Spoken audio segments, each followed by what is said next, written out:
everyone. My name is Connor McLaren. Awesome. Um, Last year I think I caught you at the HiFi. Well, I know I did because I wrote about it. You played with the Meow Boys, is that right? Yeah, Motherfolk side project. They're cool. I really like Meow Boys. I think you've probably played there again since then. I think that was just maybe the time I got to see you. Yeah. I play there every 2 or 3 months. I've got a show at the Hi-Fi, it seems. But yeah, I've played there since then. I tend to play right around this time every year now, which is really cool. It's been a really fun show to play. Heck yeah. I know something that you told us during the show was that you used to play outside on the sidewalk and now you're, playing on the stage. How does that feel for you? It's definitely weird. As time goes on, I think I kind of tend to forget about the fact that what happened. Yeah. But yeah, it's really cool that I get to share that stage that I was trying to get into that venue before I was legally allowed to for years, and it's fun to be able to the people gets to rock on that stage. It's a dream come true that you just gave me a little moment to think about it, which was really nice. Thank you. Oh yeah. No, you're welcome. I thought that was the coolest because as a writer, you're looking for an angle for your story. So I was just like, sidewalk to stage, there it is. That's the angle. And I just thought that was really a cool, like, story to tell. So it was kind of neat to get to ask you how you felt about it because, I just wrote it last year and didn't really, I was just like, oh, this is the angle. But, to hear like your perspective of it, I thought is really cool too. Yeah. That was such a fun tour. I know I put quotes around tour because that's exactly what it was. We just like publicly said we were going on tour where we followed a bunch of musicians around and followed a bunch of venues calendar, and oh my gosh, the Rock the Ruins people, I'm sure wanted, like, if they saw me they'd be like, oh, you were that guy gave us so many problems a couple years ago. Oh um, no. Yeah, Well, because I you'll would you'll we have would play that. in the parking lot. We would play in the parking lot for like an hour and a half after the show ended, and drunk people just wouldn't leave, and they wouldn't call their Ubers because they were like, "Yeah, we're having a good time with these guys now." That's awesome though. Yeah. It was a blast. Something I don't think I'll ever forget. And we called it the Get Off My Lawn tour, and that was the it. I still sell T-shirts with that on it, which is really funny. But they get off my lawn because they wouldn't. Yeah, they kept trying to kick us out. We had to do everything we could to be able to play for people for free. That's so funny. Yeah. Oh my gosh, that is great. And you're from Bloomington, right? Or were you born there? Did you just grow up there or? No, I went to school there. Yeah. I went to school there, and I used to play at the Bluebird all the time, and I used to play the house show circuit in Bloomington a couple years ago. And yeah, my brother goes to school there now. I'm there all the time. It's like a second home for me. So where are you from originally? I'm about 40 minutes north of Indy. It's Westfield, if you know where Westfield is. I do. I have a cousin that lives there. Oh, cool. Yeah. That's where I grew up, and that's where I'm living until I make the venture to Nashville, which is definitely in the horizon. Is that the goal, Nashville, Tennessee? Yeah, eventually. Yeah. I go there all the time to do co-writes, but it feels like it's every time I leave, I'm like, man, I'm doing a disservice to myself driving away from this town right now. And as much as I love Really? Indiana, just like I'm so much a Hoosier, but like, I mean, I think that's where I belong, at least for now. So eventually, pretty soon, I'm gonna be moving there in the next year or so, I think. Yeah, I love Nashville. We were just down there last year. Was it last year? With the band that I shoot for. They went on tour and they played in Nashville. We like stopped in at Black Shag Vintage and all the cool little fun places, and they're so sweet there. I think the guy that plays in Ace Monroe works there as well, so it was kind of like a weird little, like, everybody knew each other by proxy moment, kind of weird. But yeah, that's cool. That good luck to moving there, man. That's really like I hope you get to do that because that's bitching. Thank you. Yeah, that's the plan. Who do you shoot for? Wet denim. Oh wow, okay. Small world. Yeah, they played with Ace Monroe. Um, it's been a maybe like I want to say it was probably a year and a half or 2 years ago. This was it's been a minute. I don't know. Time just flies fucking by. It's so wild. Yeah, Um, that's awesome though. yeah, no, I don't know if you've heard of them or not, but I mean, I've shot for some other local bands up here too. So I kind of that's my other thing that I do is music photography. So Oh, cool. No, I know both those bands. I don't know them personally, but I like you said by proxy. I have a bunch of friends that are friends with them. So hell yeah, they're cool guys. They have some. They're pretty good music too. I yeah, think you yeah, guys have a similar thing in common, where you kind of are both bringing back, and not necessarily the same styles, but both of you guys are like playing into that like older style of music. Like you kind of do the psych rock thing, right? yeah. I love that '60s music. Yeah, I think they're more like going for the 70s, but I think it's really cool that everybody else is trying to be like 90s right now or 80s. I love that you guys are dipping into the hippie era and a little bit of the just like rock and roll. What made you like decide that that was where you wanted your music to go? Oh, I didn't really get to decide, I guess. Probably I'd say my dad did with the music he gave me when I was a child. I grew up I grew up with like loving Help by the Beatles, that entire album, and I really loved like the Electric Dylan albums that are kind of becoming popular right now. Both of those were like massive influences on me, and I just haven't really been able to kick them. And whenever I write songs, it's kind of as if I was in one of those bands. And yeah, it's funny you mentioned that because I think that the 2020s have kind of been a return to like I don't know, normalcy is the right word, but like everybody's going back to what used to be, and then there's an '80s resurgence, and I even think that like what everybody's considering folk or country, you want to throw Zach Bryan, Noah Khan, whatever name you want to throw, they're definitely like a return back to music that is not from a recent time compared to like I love the Lumineers and I love that 2010s folk, but this folk that's coming out now, it just seems like everybody's kind of returning back to an era that's not now. It's really hard to advance musically, it seems. So everybody's just making previous eras sound really good. Well, I think what works too, It's kind of like you grew up and then like you knew what you liked and you knew what stood out most to you. So I get it because my friends used to call me spooky hippie, and that's where that whole nickname came from because I like spooky stuff and horror. But I was into like 60s and 70s music, and the people just don't really know where to put you when you're like that. But it's like that's what worked, and that's what I liked. Maybe because of my parents, but also maybe just because it was the best kind of music. Like it appeals to you because it's all the nice feelings that you get from that people don't make music like that anymore. Yeah. I definitely feel that way with Oasis too. Um, every time I listen to that album, I just think about how much nobody drums like Alan White anymore. um, No. it's it's that yeah. There's a lot of music that just it's I'm obsessed with it, but it's not very mainstream. I don't know why. I guess I just live in a bubble. Like, do you know Guster? Have you ever heard of Guster before? No, I don't think so. See, now I have No. to check it out though. Yeah. There's a record called "Gang It Up on the Sun." Their most popular song is called "Side." The album that song is on it's really good. The record before that, but the drummer, well, it's all about the drums, I guess, for me. Even though I'm like such a singer songwriter, if the drums are great, and this drummer plays standing up with his hands, he doesn't play with sticks, and so like Wow. hit the snare with his hand, but then he has like bongos and hand drums, and they're an insane like indie rock band with this guy who plays like bongos and like hand drums, and it's just a total juxtaposition.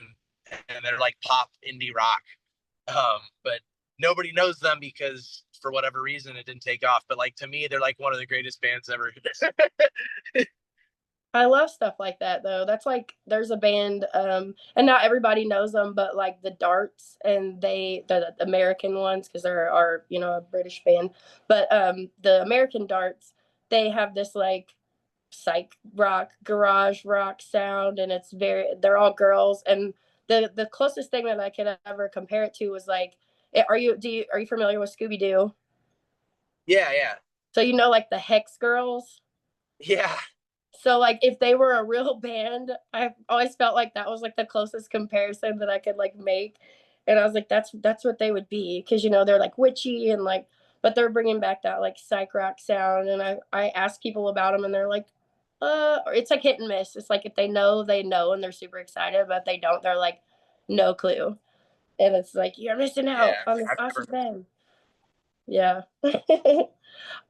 You were talking about some of your influences, and I kind of heard you mention the Electric Dylan albums, which I think is interesting because he got such like crap. I feel like when he first tried to make that transition into like doing the electric, as opposed to what everyone was just known, what everyone had known him for.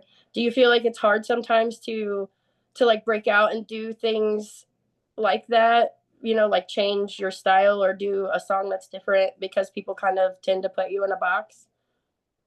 Yeah, sure. I think it's. I truly think the most artistic thing Dylan ever did was that act, more so than. I mean, just like he is the most artistic artist in my opinion. Some people might disagree, but like nobody to me is committed more to the bit, and I call it a bit because I think that's the truth. And he Yeah. really committed to that when he was making those albums. I think he always knew he wanted to make records like that eventually, or at least he knew he wanted to have fun like that. And it was never for him. It was never about success at all. And I think that's the thing that's really admirable about it is and whenever he made any album, especially those electric ones, he didn't care if it was successful or not. It doesn't seem like that to me, especially when you get so much hatred like he did. Yeah. But it's definitely hard to hop out of those boxes. I think when you're truly doing something musical, it may not be accepted immediately, but eventually it will be. Yeah. If you're truly doing something that's beautiful and musical, I think a great example of that is Neutral Milk Hotel. It seems Hmm. like that's more popular now than it ever was when it came out. Um, Hmm. uh, there's a Oh, lot of like, examples like that, you know. yeah, I feel like the Kate Bush song, "The Run Up That Hill," didn't get the love that it received when it was re-released in Stranger Things. So, like, she probably had a whole moment. There's like a lot of artists I feel like that get that time when things are re-released. Like even when I interviewed Kansas, there was a time where they felt like they were even told by the record companies they weren't anything anymore, and then all of a sudden like they were in Supernatural, and that kind of rebirthed it for them too. Right, yeah. And I So mean, you're right. there's just a lot of examples of that exactly. Yeah. I something that I like to always ask is with everything that you've seen, and especially with this big, jump back to the way music used to be, with all the different changes and AI coming into play, what do you see for the future of music? I don't know. I think it's gonna be pretty hard to convince the subconscious that something real is going on that just isn't. Um, I think it's really cool. I mean, it seems like it's helping people write songs, but I don't know. There's this worry. It seems like that AI is going to completely replace the creator, and I don't see that on the horizon yet. When I do, I'll be pretty terrified because I'll feel kind of obsolete at that point. But it doesn't seem near right now. Um, I just it's so weird. I don't understand like why life isn't cool enough right now. I don't know why we have to like keep making our phones better and keep making technology better. Like it seems like we should just work on like, making Making what we already have better. yeah, making the poor less poor maybe, or like having it so everybody's got clean drinking water. That stuff seems to I don't know. Maybe I'm not thinking about humanity when I say stuff like that. I'm thinking more about people. But Yeah. that kind of stuff really that's the part of that shit that really bothers me. It's like this is just because it'll make money. There's a way for Mm-hmm. consumerism, you know, and whatever. Like they have nothing better to do. Yeah, yeah, like life. I don't know. I think about that guy that's working on that stuff, you know, and like I don't know. He probably feels like he has a lot of purpose, and I'm sure in 1,000 years it'll seem that way. But Mm-hmm. it doesn't seem like he's living as much as I don't know, just somebody working at a factory. I'm really talking Mm-hmm. out of my ass now, No, but you're fine. That's how I kind of what feel. I do. You're good. Um, well, and I think too with that, like the if you're thinking about like all the algorithms that are controlling our life right now, that's kind of a scary thought that someone is actually like putting more into that, knowing that the downside of it already, it's almost like, whoa, that's yeah, it's but like knowing all that, what advice do you give to an aspiring artist, or a kid comes up to you and says like, I want to do what you do? What do you tell them? I I would say you already are. If I'm being honest, I think that's the lesson that I've learned over time is you're never really gonna arrive to some status of like I'm now I'm a musician and like now I'm doing Mm-hmm. what I'm doing. I think it one day you decide that that's what you're gonna do, and it may not happen the way that you think it will in your head, and you could hope for that. But I became a musician the day I decided to pick up the acoustic guitar, which was when I was like 16. And I look back on when I met Ben Queller, who's like a huge influence of like a musician for me, and when I met like some of my heroes and the way they'd look at me compared to, nothing against anybody who's not a musician, but the way they'd look at me, they looked at me as if I was a musician because I said so. And Mm-hmm. and that's all I had to that's the truth of it. Everything else is just by proving it.